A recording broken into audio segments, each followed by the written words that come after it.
రెడ్డి గారు ఆ కోడికత్తి డ్రామాతో సింపతి పొందాలని అదొకటి. బాబాయిని హత్య చేసి ముందేమో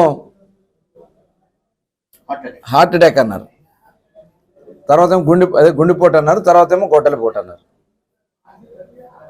అది మళ్ళీ చంద్రబాబు నాయుడు గారు నారాసుర రక్త చరిత్ర అని చెప్పి చేయటం. నిన్న కూడా సిమిలర్గానే ఉంది.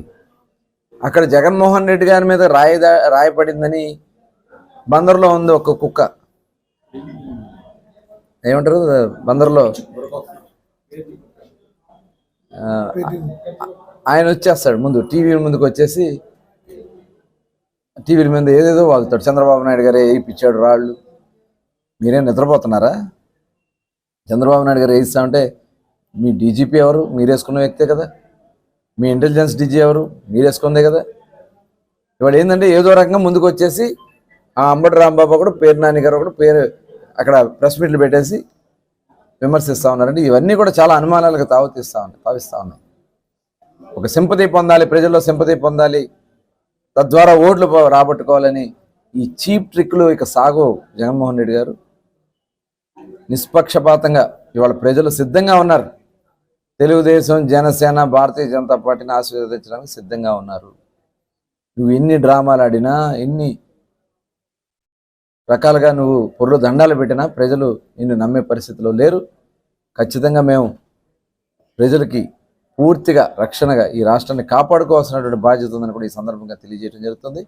ఇవాళ డాక్టర్ బిఆర్ అంబేద్కర్ గారి జయంతి దేశం అంతా కూడా చేసుకున్నారు. మరొకసారి అందరికీ ప్రతి ఒక్కరికి కూడా మరి శుభాకాంక్షలు తెలియజేస్తూ, ఇవాళ మచిలీపట్నంలో జరిగినటువంటి సంఘటన కూడా అంబేద్కర్ గారికి నివాళులు అర్పించకుండా మేము వెళ్ళినా కూడా వైసీపీ వాళ్ళు తీసుకొచ్చి బాక్సులు పెట్టి డీజేలు పెట్టి అక్కడ భయాందోళనమైనటువంటి వాతావరణం సృష్టించే కార్యక్రమాలు చేయటం, రెచ్చగొట్టే కార్యక్రమాలు చేయటం, ఇవన్నీ కూడా చాలా దురదృష్టకరం. ప్రజలు కూడా గమనించండి. ఈ రాష్ట్రాన్ని మళ్ళీ మనం ప్రజాస్వామ్య విలువలను కాపాడుకోవాలన్నా, ప్రతి ఒక్కరం కూడా రాజ్యాంగ హక్కుల్ని సాధించుకోవాలన్నా మంచి నిర్ణయం తీసుకోవాలి. ఆ నిర్ణయానికి జనసేన, తెలుగుదేశం, భారతీయ జనతా పార్టీ కూటమిని గెలిపించుకోవాలని చెప్పి మరొక్కసారి మిమ్మల్ని అందరూ కూడా కోరుతాము.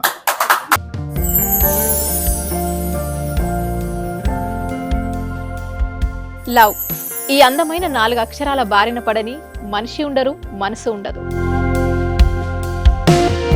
ఈ లవ్ కొంతమంది జీవితానికి సరిపడా మధురమైన అనుభూతులను అందిస్తే,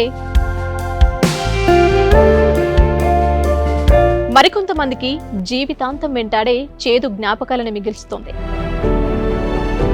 లైలా మజ్ను, పార్వతీ దేవదాస్, ఈ 2 కథల్లో మజ్ను లైలా ప్రేమ కోసం ఎంత పరితపించాడో విన్నాం.